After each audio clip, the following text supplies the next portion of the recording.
Sadhguru, we as students stay away from our homes, from the familial, emotional comforts.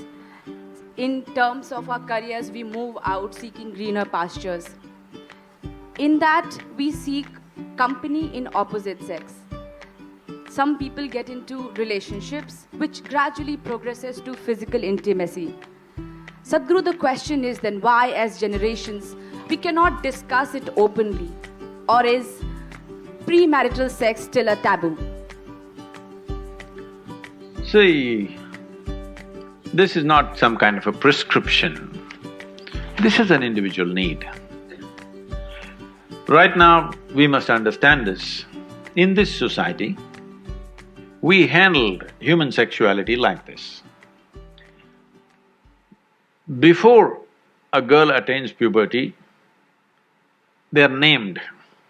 This is the boy you're going to marry at the age of 6 or 7. They don't marry, but they keep telling him, your uncle's son, this guy, you're going to marry him, you're going to marry him. They're telling him, you're going to marry her. So they have not seen each other, they have not met each other, they have nothing going, but emotionally they're being bound.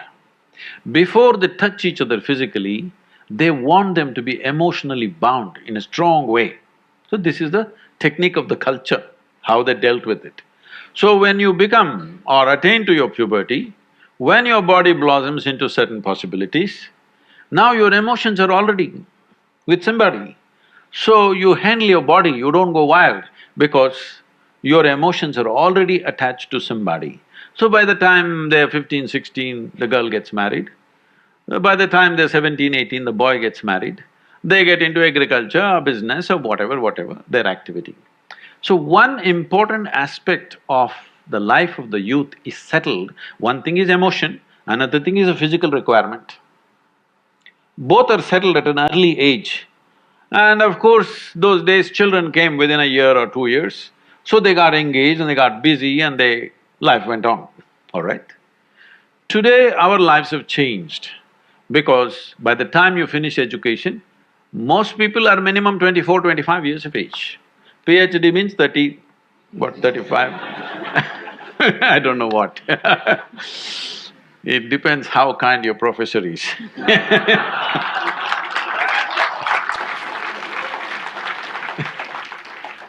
So, let us say average education time is 25 years of age. By the time they get employment and settle down somewhere to reasonable financial security, 30 years of time, all right? The peak of human hormonal function is between 15 to 30. You're not teaching people some ascetic way to live. You're not giving them some sadhana that they're transforming their energy into some other possibility and attaining to something else. There is no such thing. And there's close proximity with the opposite sex.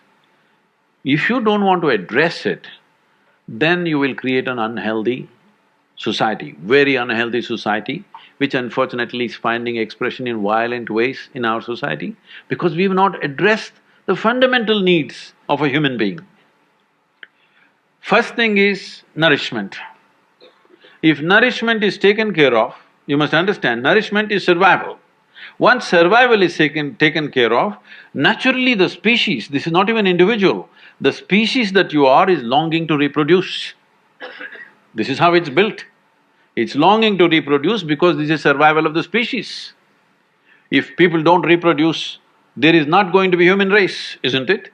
So, your body and your mind plays many tricks and how when you look at somebody, you suddenly think they're the most beautiful, suddenly you think they're the most fantastic, you will discover later many things. But initially, everything is clouded. See, I'm telling you, let's say you are 10, 12 years of age, you looked at people, they're quite normal. Suddenly you became 14, every little bump on somebody's body is a world by itself simply because your hormones begin to influence everything. In a way, your intelligence is hijacked by your hormones. Now, this is not to be judged as bad or good, this is a natural process. There may be a few people who will go beyond that. It's fantastic for them if they can go beyond that. They're not compulsive about it, they went beyond it, fantastic for that person. But you expect the whole society to go beyond it, you're just stupid. Such a thing doesn't happen. So, definitely the debate of when and how sexuality should happen has to come in. But now, we are still having a certain cultural aspects to us that we are an emotional lot. We are still an emotional lot. People suffer immensely when things happen without the needed emotions. A whole lot of people at least. There may be a few people who are above that, but a whole lot of people suffer. So, for our country, for our society, how to deal with this without causing a major disruption in the social structure is something that we must debate. We must do research on it, how to do it.